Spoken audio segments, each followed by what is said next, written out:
Namaste guys, my name is Gary and you're watching Gary Mason Travels.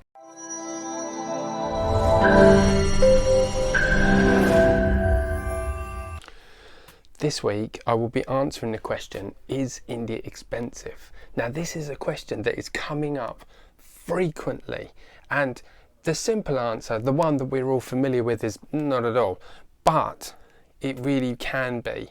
And now I'm going to look at it in detail.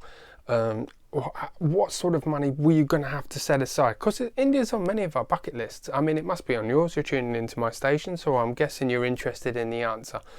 And I am in a position to be able to shed some real light on the question. I've spent almost half a decade travelling on the subcontinent, and that's a relative amount of time to be able to build a good idea of how much money should you be setting aside for your dream trip. The easy way to answer this is India is as expensive as you want it to be, like anywhere else. You know, if you come to England and you chuck lots of money at your trip, you're going to have a very different experience to that if you was here on a budget. And the same thing applies in India, and it depends on what level of comfort are you looking for. And that's really the answer to the question, is India expensive? And it really is as simple as that. You sort of, for a detailed guide of what your money will get you, check out my blog, because I haven't made a YouTube video on that yet. There's only so many YouTube videos I can make at a time. So I'll leave that in the link in the description below.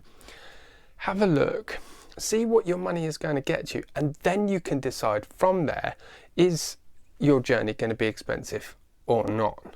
Because it can cost you thousands of pounds for a month if you want it to, like anywhere else. Myself, I usually hit around £30 a day. I find that sufficient for what it is that I'm looking for, and scarcely do I ever spend that.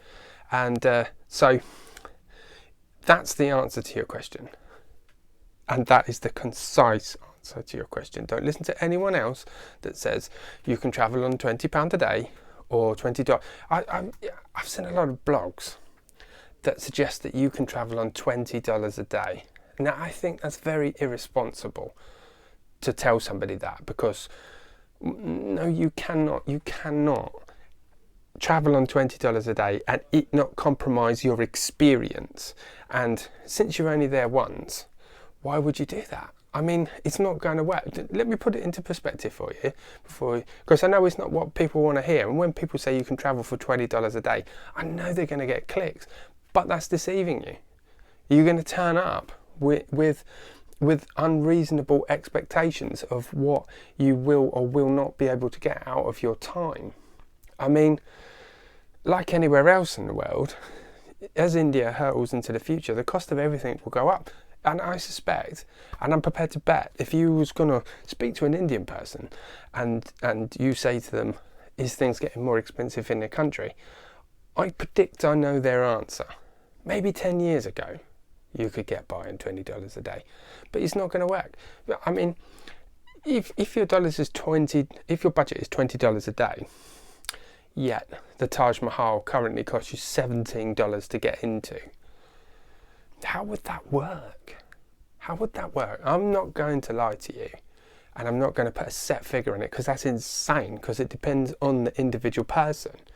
It is far more productive for you to work out what it is that what sort of level of comfort are you looking for, and then you can answer the question, is India expensive or not? And also it's going to include what do you want to do with your time?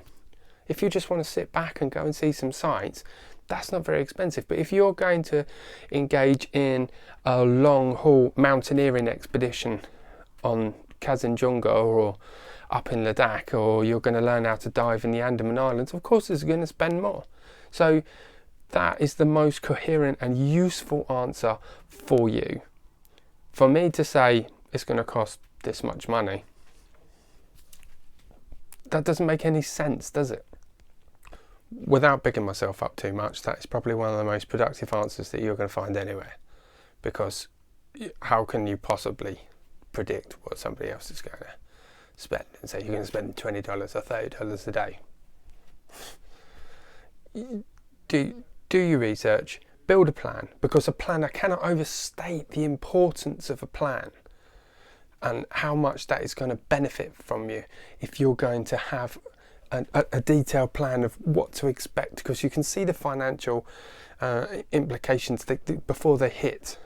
So that about wraps it up. That's as simple as that. I mean, there's not much more to say on the subject. But I will say, if you did like my content and you found that helpful for you, then please smash that like button and subscribe, because it would do me a great deed and is exactly what I need at this point. So there's not much more to say on that.